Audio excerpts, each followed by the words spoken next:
Muchísimas gracias, Adelaida, por la presentación. Muchísimas gracias a Laura, Madeline, por esa intervención tan importante que hace.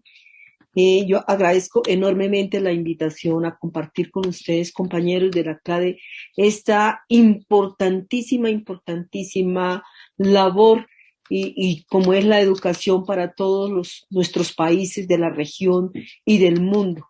De la educación depende la paz de Colombia, la paz de la región, la paz del continente. Y la educación, en este caso, el diálogo sobre el derecho humano a la educación e incidencia legislativa. Yo voy a empezar por una parte que siempre me parece súper importante. Me voy a referir a Colombia, pero el contexto de Colombia también.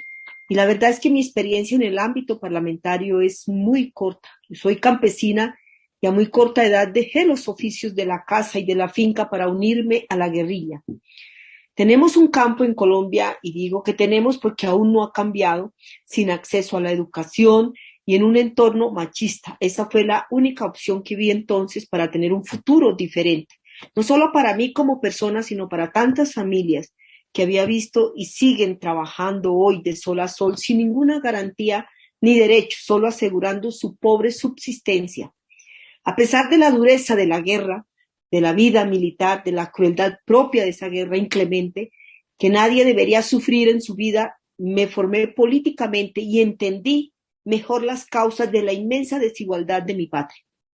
Y que la salida no estaba simplemente en las armas, sino en una organización consciente de todas y todos los trabajadores del campo y las ciudades por sus derechos. Sentir el sufrimiento de las personas civiles víctimas de todos los bandos nos hizo tomar la decisión de abandonar la ruta de la guerra que nos degrada como seres humanos. Hace 5 años nosotros como guerrilleros firmamos un acuerdo de paz con el Estado colombiano y empezamos a transitar el camino de la lucha política lejos de la violencia. Y como resultado de ese acuerdo accedimos a 10 curules parlamentarias. Mi partido me dio la tarea de ocupar uno de los puestos en el Senado de la República, la que desempeño desde julio de 2018. Ha sido, como les digo y como digo, una corta experiencia en la que hemos sí aprendido mucho, sobre todo acerca de este tema que nos convoca hoy, la incidencia legislativa en la sociedad civil con el tema de la educación. Sé que muchas de las condiciones que vivimos en Colombia están presentes en otros países de la región, dado que históricamente el poder político lo ha mantenido una oligarquía compuesta por los dueños de las grandes empresas, los grandes terratenientes, los representantes de las multinacionales y para nadie es un secreto de mafiosos. La llamada clase política representa esos intereses y ha hecho de los recursos públicos un botín para su enriquecimiento personal. Por esta razón no ha sido fácil que personas honestas, defensoras de los derechos de las mayorías empobrecidas, lleguen a estos escenarios. En el caso colombiano, no podemos olvidar, por ejemplo, el genocidio de la que fue víctima el Partido Unión Patriótica, surgido en 1985 durante las primeras conversaciones de paz de la guerrilla con las FARC y el Estado colombiano. 2 candidatos presidenciales, 5 congresistas en ejercicio, 11 diputados, 109 concejales, varios exconcejales, 8 alcaldes en ejercicio, 8 exalcaldes y miles de militantes fueron asesinados por paramilitares y miembros de la fuerza pública. Es evidente que el establecimiento no cede de buena gana ningún espacio, y aún los derechos más elementales y como este que hoy nos convoca, la educación. Derechos que deben ser peleados palmo a palmo y permanentemente, pues lo alcanzado hoy nos puede ser arrebatado mañana si no lo defendemos permanentemente.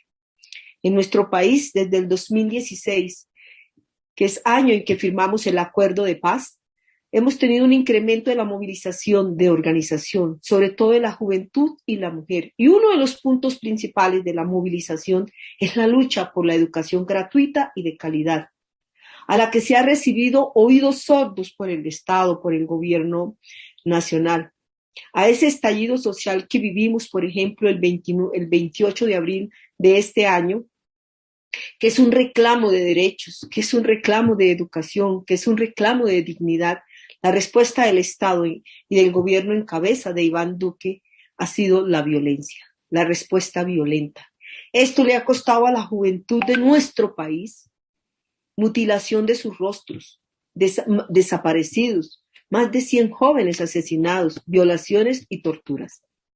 Sin la movilización de estudiantes, profesores, trabajadores, comunidades o la comunidad educativa, a lo largo de la historia difícilmente se habría logrado mantener la educación pública, por ejemplo.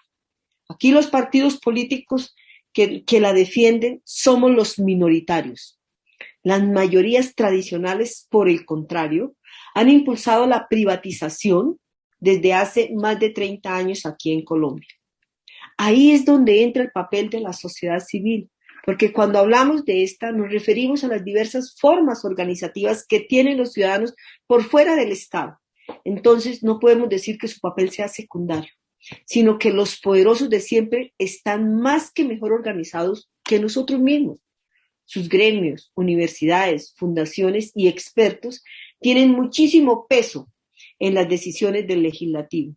De hecho, existe una puerta giratoria por medio de la cual circulan personajes del sector privado al sector público y viceversa, defendiendo siempre los intereses, que no son otra cosa que las políticas neoliberales impuestas en nuestra región.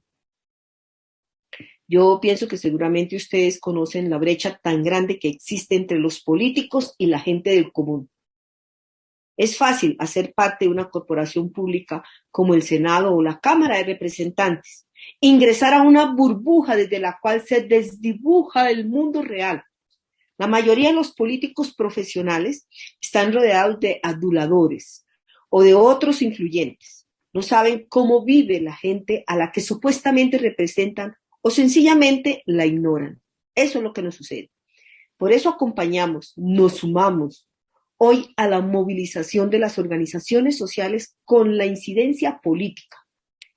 Yo digo que esto suena complejo, pero se trata sencillamente de meter las preocupaciones de la gente del común en la vida de los políticos, buscarlos, tratar de que nos escuchen, que perciban el malestar que se vive en las calles y en los campos. Y como dicen nuestros campesinos, si nos sacan por la puerta, nos metemos por la ventana. Y así es como se logra detener proyectos lesivos para nuestros derechos y promover otros que los garanticen. De eso ustedes saben, digo yo, y lo digo con mucha humildad, que saben mucho más ustedes, colegas. Pero ¿cómo se percibe esto desde el ámbito parlamentario? Yo digo que a algunos les incomoda, les molesta y hasta les asusta.